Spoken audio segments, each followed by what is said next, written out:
આજના વિડીયોમાં ખૂબ જ ઉપયોગી આઈડિયા શેર કર્યા છે જેનાથી તમારા ઘણા બધા કામ સરળ થઈ જાય, તમારો સમય અને મહેનત પણ બચે. તો ચાલો વિડીયોને સ્ટાર્ટ કરીએ.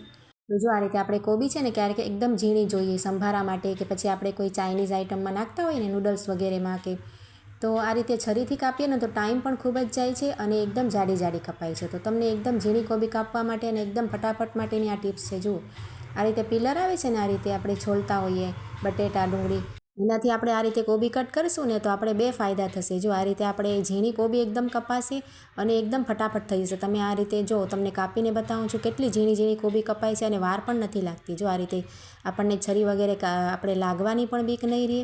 અને તમે જોઈ શકો છો આપણે જે નૂડલ્સમાં એકદમ બારીક કોબી જોઈએ આપણે, એકદમ ઝીણી ઝીણી, તો જુઓ એકદમ ઝીણી થશે અને ફટાફટ થઈ જશે. આ તો હું તમને વિડીયોમાં બતાવું છું ને એટલા માટે મને વાર લાગી છે. જો આ રીતે કોબીને તમે જોઈ શકો છો, આપણે સંભારામાં સરસ લાગે. આ રીતે તમે ટ્રાય જરૂરથી કરજો એકવાર, ખૂબ જ સરસ આઈડિયા છે.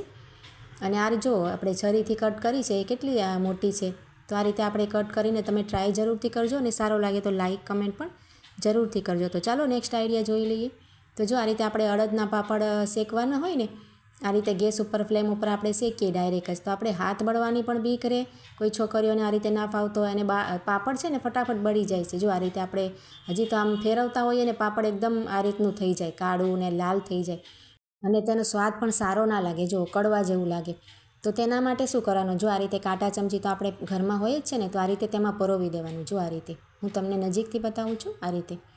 ત્યાર પછી તમે આ રીતે ગેસ ઉપર ડાયરેક્ટ ફ્લેમ ઉપર શેકશો ને, તો જો તેને આપણે સરસ રીતે હાથ પણ બળવાની બીક ના રહે અને એકદમ તેમાં રહેશે. જો આ રીતે સ્થિર રહેશે. આ રીતે આપણે તળી પણ શકાય. આ રીતે જો તેલની કડાઈમાં આ રીતે નાખી અને તળી પણ શકાય અને શેકી પણ શકાય. ખૂબ જ સરસ આઈડિયા છે.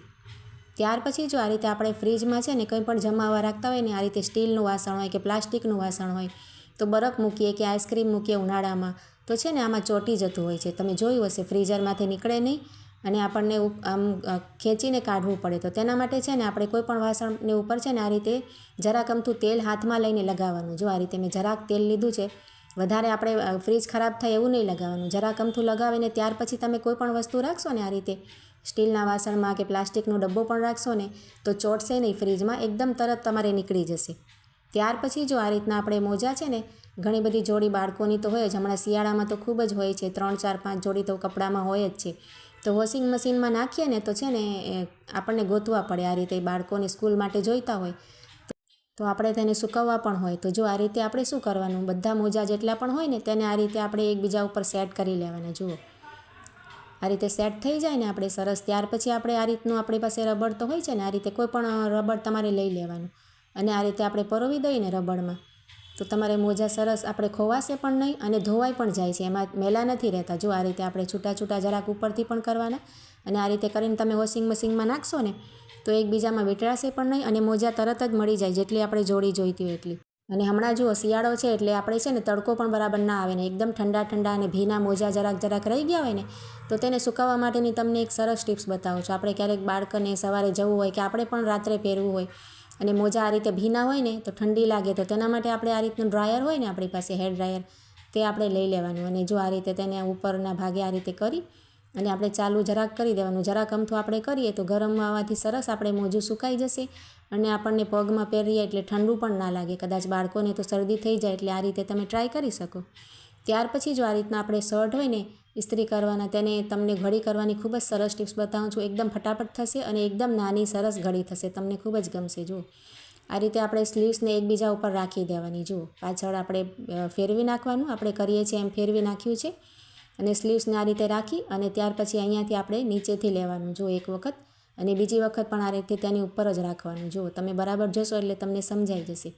આ તો હું તમને બતાવું છું એટલે વાર લાગે છે. ત્યાર પછી આ બાજુથી કરવાનું અને આ બાજુથી એકવાર ઘડી કરી અને તેમાં પોકેટ જેવું થાય ને તેની અંદર આ રીતે નાખી દેવાની. ખૂબ જ સરસ ઘડી થાય છે. આ રીતે તમે ટ્રાય કરજો અને એકદમ ફટાફટ થઈ જાય છે અને સરસ પણ લાગે છે. જો આગળથી તમે બતાવું છું, એકદમ નાની ઘડી થાય. આપણે ટ્રાવેલ્સમાં ક્યાંક જવું હોય ને તો સરસ આપણે કપડાં પણ વધારે પ્રમાણમાં આવી જાય. એ જ રીતે આપણે ટી શર્ટની પણ તમને એક સરસ ઘડી બતાવું છું. જુઓ આ રીતે પાછળથી આપણે ફોલ્ડ કરીએ છીએ ને એ રીતે આપણે ફોલ્ડ કરી લેવાની અને ત્યાર પછી આ રીતે સ્લીવ્સ પણ એની ઉપર આ રીતે જ મૂકી દેવાની. બંને બાજુથી આ રીતે કરવાનું સામ સામે. જુઓ અને ત્યાર પછી આપણે છે ને આ બાજુથી એક વખત કરવાનું અને જે તેનું ગળું છે ને તેની અંદર આપણે આ સામેનો ભાગ એડ કરી દેવાનું. જો આ રીતે પરોવી દેવાનું તેની અંદર. તો ટી શર્ટ આપણે ખુલે પણ નહીં અને બેગમાં ક્યાંક આપણે લઈ જવી હોય કે કબાટમાં આ રીતે રાખીએ તો પણ સરસ લાગે. કપડાં પડી જાય ને તો પણ આ ટી શર્ટ નહીં ખુલે. જુઓ એકદમ સરસ, ઓછી જગ્યામાં પણ આવી જાય અને સરસ પણ લાગશે. તો આજના આઈડિયા બધા કેવા લાગ્યા જરૂરથી કમેન્ટ કરજો અને સારા લાગ્યા તો લાઈક કરજો.